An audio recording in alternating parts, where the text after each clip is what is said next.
이처럼 전세난이 심각해지면서 이전에는 보지 못한 상황도 연출되고 있습니다. 집을 보기 위해서 줄을 서고 제비 뽑기로 세입자를 정하는 모습까지 등장했는데요. 전세난이 얼마나 심각한지 취재기자와 좀 더 자세히 들여다보겠습니다. 김정현 기자 나와 있습니다. 김 기자, 전세 품귀 현상이 정말 심각하죠? 네, 그렇습니다. 우선 사진 한 장을 먼저 보시겠습니다. 서울 가양동의 한 아파트 복도에 10여 명이 줄을 서 있는데 이 매물 자체가 드문 상황에서 수천만 원이 싸게 나온 전셋집을 보러 온 사람들입니다. 기존 세입자가 이사하는 날에 무조건 맞춰서 들어와야 한다는 조건까지 붙었지만 5팀이나 계약을 희망해서 결국 제비뽑기를 했습니다.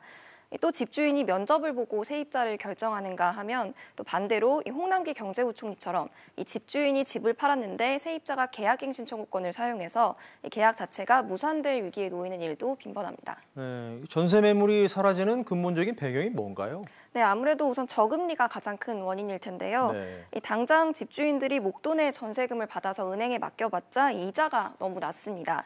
이렇기 때문에 집주인은 너도나도 전세를 월세로 돌리고 있는데요. 여기에 또 임대차법이 지난 7월에 시행이 되면서 대혼란을 초래하고 있습니다. 특히 계약갱신 청구권이 그 중심에 서 있는데요.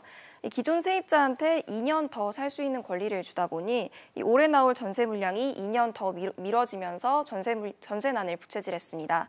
그나마 새 아파트를 중심으로 나왔던 이 신규 전세 물량도 4년 동안 임대료를 올리지 못한 것이라는 우려에 이 집주인들이 가격을 대폭 올렸고 전세값 상승을 촉발시켰습니다. 네, 전셋집을 구하려는 이 수요 자체가 크게 늘어난 것도 원인이죠? 네, 그렇습니다. 이 정부는 3기 신도시와 용산, 태릉 등 이 비교적 괜찮은 입지에 상대적으로 싼 아파트를 공급하겠다고 밝혔는데요. 이렇다 보니 집을 사지 않고 전세로 살면서 이 물량을 노리는 사람들이 많아졌습니다.